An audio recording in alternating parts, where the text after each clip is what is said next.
wabarakatuh. Salam sejahtera.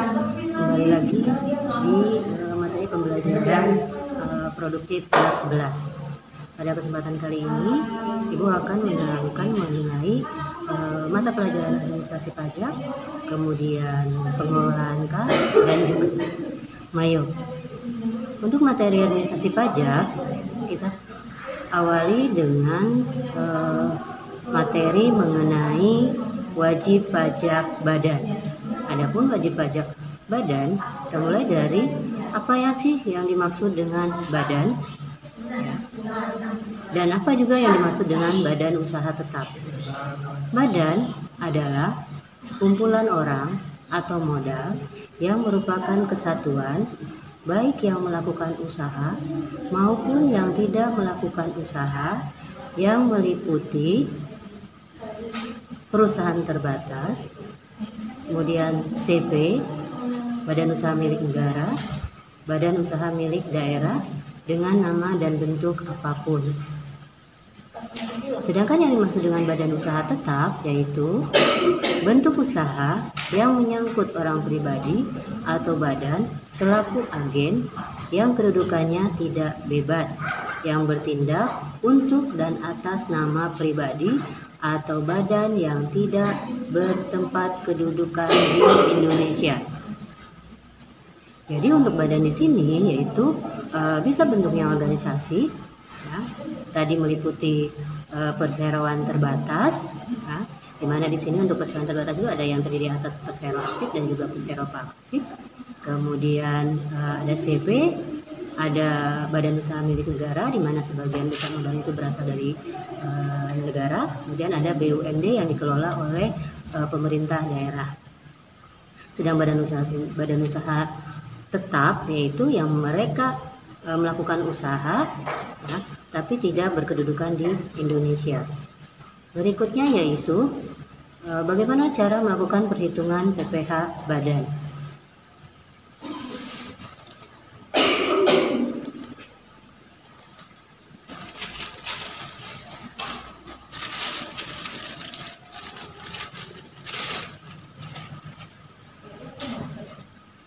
Yang berikutnya yaitu subjek, objek, dan tarif pajak. Ya. Subjek pajak badan yaitu terdiri atas subjek pajak badan dalam negeri, dan yang kedua subjek pajak luar negeri. Subjek pajak dalam negeri yaitu mereka atau badan usaha yang melakukan kegiatannya atau berkedudukan di dalam negeri, dalam artian tempat kedudukannya yaitu di Indonesia. Kemudian ada subjek pajak luar negeri, yaitu mereka yang melakukan jenis usaha itu yang berasal ataupun yang berkedudukan di luar negeri. Kemudian yang kedua yaitu objek pajak. Objek pajak yaitu apa yang akan dikenakan untuk pajak tersebut. Objek pajak di sini untuk pajak penghasilan yaitu tentu saja penghasilan dari badan ataupun orang pribadi. Kemudian yang ketiga yaitu tarif pajak penghasilan untuk wajib pajak badan. Di mana tarif untuk wajib pajak badan yang pertama yaitu besarannya 25% dari penghasilan. Yang kedua, wajib pajak dalam negeri yang bentuknya perseroan terbatas yang paling sedikit sahamnya 40% dan dijual di Bursa Efek Indonesia akan mendapatkan tarif 5% lebih murah dari tarif yang berlaku. Kemudian yang ketiga, untuk wajib pajak pribadi di mana peredaran brutonya sampai dengan 50 miliar akan mendapat fasilitas pengurangan tarif sebesar 50%. Yang dikenakan atas penghasilan kena pajak sampai dengan 4,8 miliar. Yang keempat, atas penghasilan dari usaha yang diterima wajib pajak tidak melebihi 4,8 miliar dikenai PPh final dengan tarif 1% setiap bulan dari satu tempat usaha. Yang berikutnya yaitu bagaimana cara menghitung PPh untuk wajib pajak badan. Kita ambil contoh misalnya, peredaran bruto yang kurang dari 4,8 miliar. Kita ambil contohnya, peredaran bruto PT Maju untuk tahun 2017 sebesar 4.500 juta dengan penghasilan kena pajak 500 juta. Maka PPh terutang PT Maju adalah sebesar 62.500.000. Dari mana angka ini didapat? Yaitu dari 50% kali 25% kali 500 juta. Untuk 50% dan 25% dari tarif pajak ini kita bisa lihat dari tarif pajak yang berlaku. Yang kedua yaitu untuk yang peredaran brutonya lebih dari 4,8 miliar sampai dengan 50 miliar. PPh terhutangnya itu 50% tarif pajak kali 25%, kemudian dikalikan lagi penghasilan kena pajak dari peredaran bruto yang memperoleh fasilitas, kemudian ditambah 25% kali penghasilan kena pajak dari peredaran bruto yang tidak memperoleh fasilitas.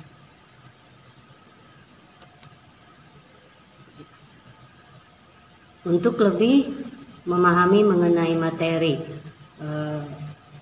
PPh 21 untuk wajib pajak badan, kalian bisa lakukan latihan soal berikut ini. Yang berikutnya yaitu untuk materi pengelolaan kas, di mana materi pengelolaan kas pada kali ini yaitu membahas mengenai rekonsiliasi bank. Adapun yang dimaksud dengan rekonsiliasi bank yaitu suatu prosedur pengendalian terhadap kas di bank dengan membandingkan catatan kas perusahaan secara periodik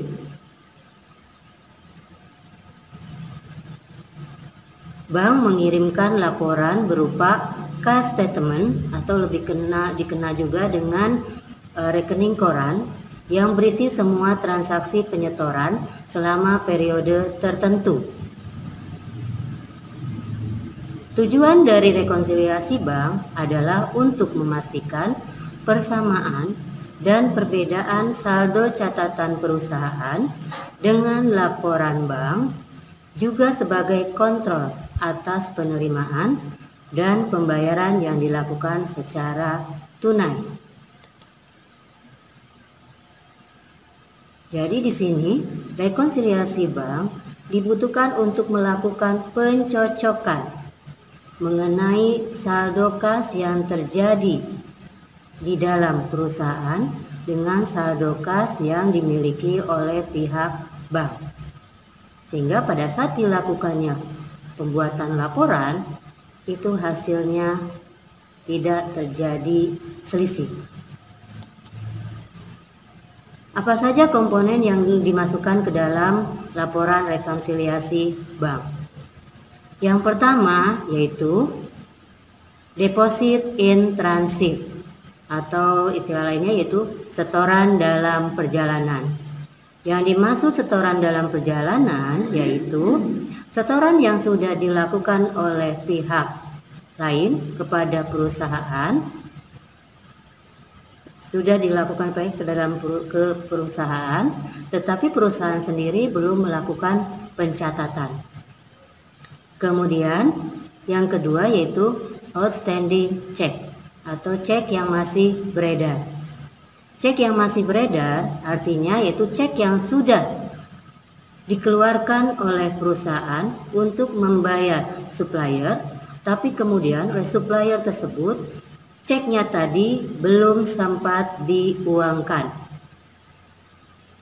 sehingga catatan yang terjadi di bank itu belum meliputi cek yang masih beredar tadi. Yang ketiga yaitu cek kosong. Yang dimaksud dengan cek kosong yaitu cek yang pada saat pencairan dananya tidak mencukupi sehingga kemudian dikembalikan. Yang keempat yaitu biaya jasa bank. Biaya jasa bank itu biasanya bank melakukan pendebitan terhadap rekening nasabah setiap bulannya, sehingga pada saat diterimanya rekening koran, ya, perusahaan belum melakukan pencatatan terhadap biaya jasa bank tadi, sehingga dibutuhkanlah yang namanya rekonsiliasi.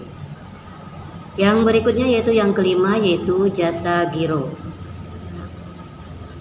Yang keenam yaitu hasil tagihan oleh bank. Dan yang ketujuh yaitu kesalahan-kesalahan baik yang dilakukan bank maupun perusahaan. Misalnya kesalahan dalam hal pencatatan, ya, sehingga di situ menimbulkan selisih antara catatan yang terjadi di perusahaan dengan yang terjadi di bank. Bentuk rekonsiliasi bank, bentuk laporan rekonsiliasi bank, ya, itu terdiri atas dua. Yang pertama, rekonsiliasi saldo akhir yang dibuat dalam dua bentuk, yang terdiri atas laporan rekonsiliasi saldo bank dan saldo kas untuk menunjukkan saldo yang benar. Yang keduanya itu laporan rekonsiliasi saldo bank kepada saldo kas. Bentuk yang kedua yaitu rekonsiliasi saldo awal, penerimaan, pengeluaran, dan saldo akhir yang dibuat dalam dua bentuk, yaitu bentuk 4 kolom dan bentuk 8 kolom. Adapun langkah-langkah dalam melakukan rekonsiliasi bank. Yang pertama yaitu analisis pihak mana yang belum melakukan pencatatan. Apakah pihak bank ataukah perusahaan? Kemudian pembenaran saldo dilakukan kepada pihak yang belum melakukan pencatatan.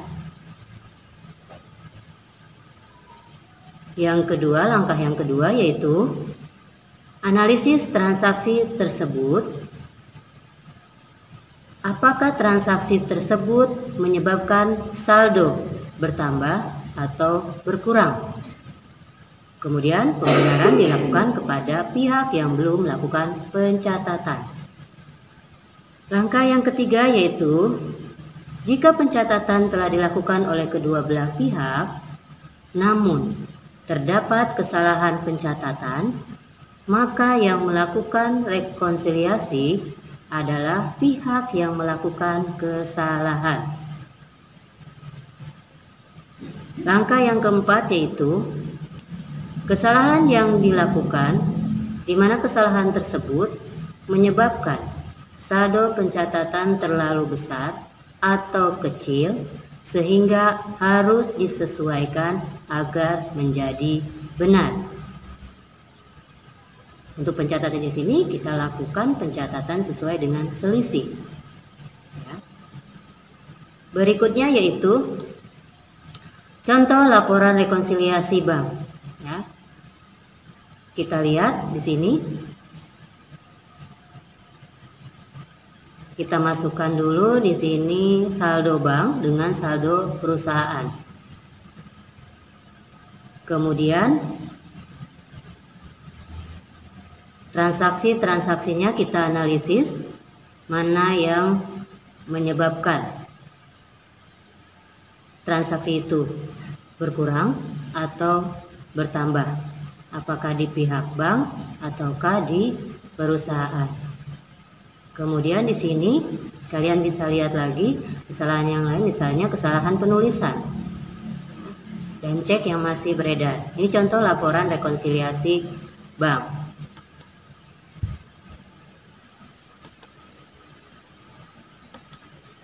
Untuk materi berikutnya yaitu untuk mata pelajaran Mayop, di mana di sini Untuk materi mayop, yaitu kita melakukan entry transaksi penyesuaian untuk depresiasi terhadap aktiva tetap. Apa yang maksud dengan depresiasi? Depresiasi atau penyusutan adalah pengalokasian harga perolehan dari suatu aktiva tetap karena adanya penurunan aktiva tetap tersebut.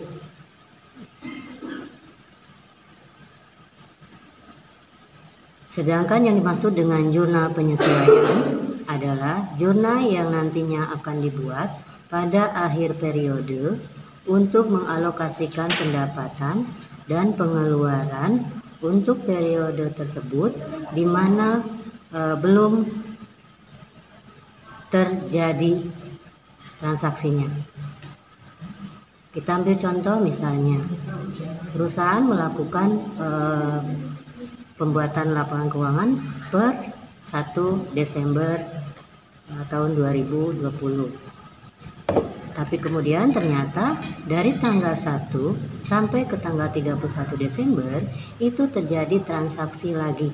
Sehingga kemudian transaksi yang terjadi selama bulan Desember itu belum termasuk ke dalam laporan tadi. Dan itu harus dilakukan penyesuaian. Sedangkan di sini, kenapa aktiva tetap harus dilakukan penyusutan? Karena tiap tahun harga perolehan dari aktiva tetap tersebut itu akan berbeda. Tergantung dari umur aktiva tetap tersebut.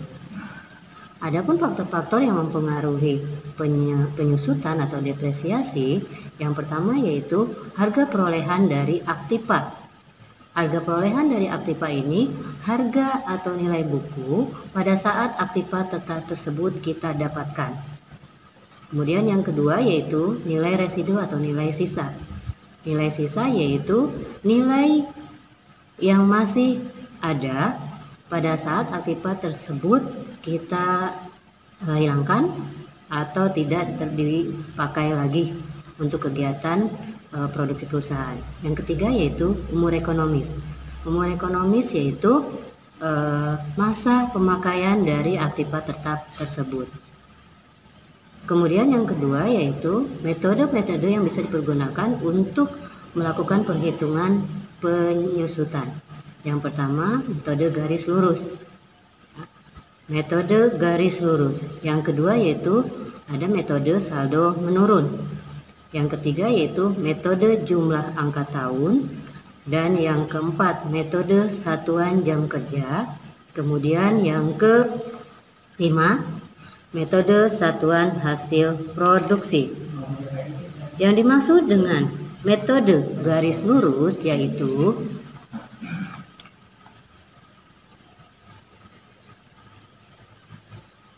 di mana di sini nilai penyusutan dari aktiva tetap setiap tahunnya itu selalu sama. Itu didapat dari harga perolehan dikurangi nilai residu, kemudian kita bagi dengan umur ekonomis.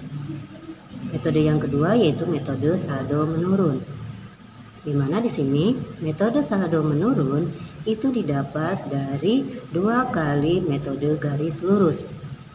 Yang ketiga yaitu metode jumlah angka tahun.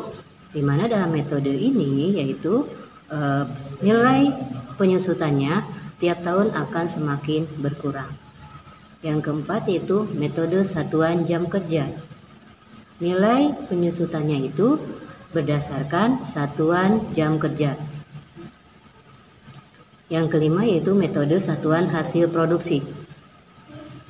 Nilai penyusutan dari metode satuan hasil produksi itu berdasarkan satuan hasil produksi yang dihasilkan oleh perusahaan. Yang berikutnya yaitu akun-akun yang masih memerlukan penyesuaian di akhir periode. Yang pertama tentu saja akun perlengkapan. Yang kedua yaitu akun beban dibayar di muka. Yang ketiga akun aktiva tetap. Di sini bisa bentuknya peralatan, kemudian kendaraan, bangunan atau gedung. Nah, Sedangkan untuk aktiva tetap berjenis tanah itu tidak dilakukan penyusutan karena harga tiap tahunnya itu untuk tanah itu akan semakin bertambah. Yang keempat yaitu akun pendapatan. Yang kelima akun beban, dan kemudian akun pendapatan diterima di muka. Setelah kita lakukan perhitungan penyusutan, kemudian kita lakukan jurnal penyesuaian. Kemudian hasil dari jurnal penyesuaian tersebut kita masukkan ke dalam entry transaksi ke aplikasi Mayor. Langkah yang pertama yang harus dilakukan yaitu memeriksa hasil perhitungan depresiasi aktiva tetap yang terdapat pada dokumen. Misalnya kita ambil contoh kartu perhitungan aktiva tetap. Setelah itu, klik Command Center Account, kemudian Record Journal Entry. Baru kemudian isikan data sesuai dengan dokumen sumber.